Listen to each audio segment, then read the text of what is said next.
Oke, Assalamualaikum warahmatullahi wabarakatuh. Selamat pagi, selamat sore, malam buat siapapun yang nonton video ini. Ini adalah tugas dari mata kuliah visualisasi data, di mana saya, Muhammad Ihsan Prawira Utomo, dan anggota kelompok saya, yang mana beranggotakan daripada Arvinanto Bahtiar, Muhammad Naufal Farabi, Akbar Nugroho, dan juga Adina Nurahaya. Kami dari kelas Sains Data 03A. Nah, di sini kami dapat tugas tes untuk membuat visualisasi data pakai simbol map. Simbol map itu ya singkatnya pembuatan dari map yang mana jumlah frekuensi ataupun amount ataupun jumlah data yang di sebagai menunjukkan banyak atau sedikitnya itu menggunakan simbol dari besar besar dari kecil. Nah, di sini ada data kami yaitu dari Kaggle. Nah, di sini ada data dari Haris Thakur 995 Global Space Consumption. Nah, stepnya gimana? Ya, kita mulai. Pertama ada read data. Ini kita pakai biasa, Pandas, juga beberapa library yang dipersiapkan lainnya. Ada NumPy dan juga Plotly buat visualisasi data. Nah, kita read data, kemudian kita get statistik deskriptif, info dulu, karena ini melihat jumlah info dari data, tipenya, jumlahnya. Dan mayoritas adalah dari selain dari domain-domain code ini adalah integer dan juga objek yang mana merupakan angka buat diproses. Kemudian consumption yang dimana jadi salah satu fitur yang paling bakal jadi target visualisasi data. Nah, kita coba describe buat bikin statistik deskriptif dan didapat kalau ini ada nilai minusnya. Nah, ini perlu di treatment karena buat simbol map ini gimana kalau cara membuatkan simbol tapi simbol itu negatif kan nggak bisa kan. Atau mungkin ada caranya, mungkin teman-teman bisa bahas dan juga kasih tahu gimana sih simbol map kalau nilai minus. Di case ini kami tidak.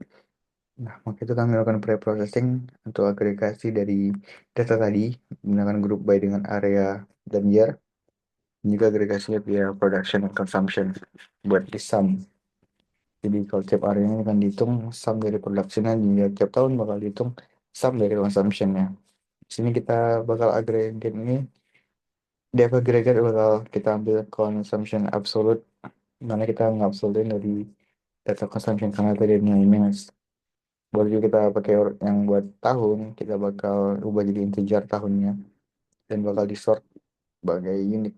Dan terakhirnya ada konfigurasi parameter ya. Nah, locationnya via area, location itu pakai nama-nama negara.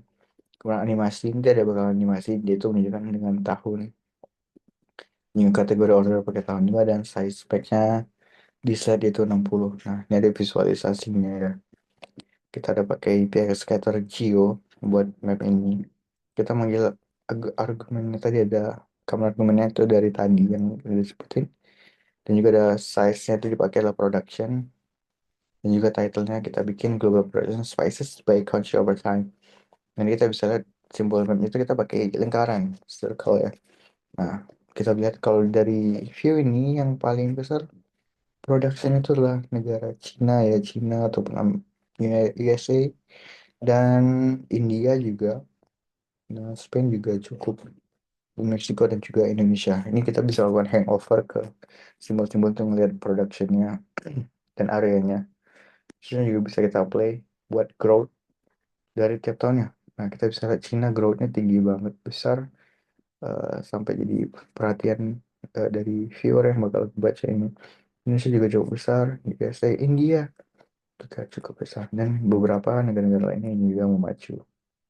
Kita zoom out. Nah, Cina jadi yang paling besar tidak pada kasus dataset ini ya.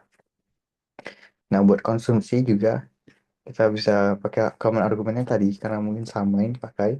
Tapi bisa kita ganti dengan consumption absolute dengan title Global Consumption of Spices by Country over Time. Nah, kita update layoutnya pakai geoding nih, pakai Showland. Nah, sama kayak sebelumnya.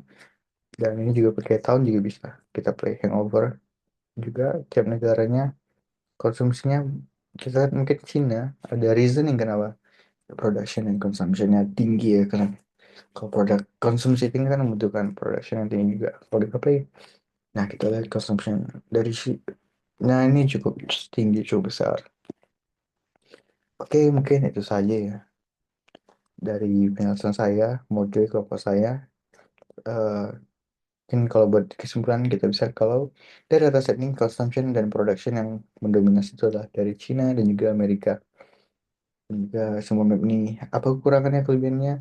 Kalau kelebihannya ya kita bisa lihat visualnya secara jelas untuk ngeliat oh di bentuknya bulat di sini ada banyak ya kita ngeliat value apa area size-nya. Dan juga kalau kita lihat apakah kurangannya itulah overlap. Ini ada overlap dan ini bisa mengurangi kemampuan kita untuk membaca visualisasi data. Mungkin itu saja sekian dari saya. Wassalamualaikum warahmatullahi wabarakatuh.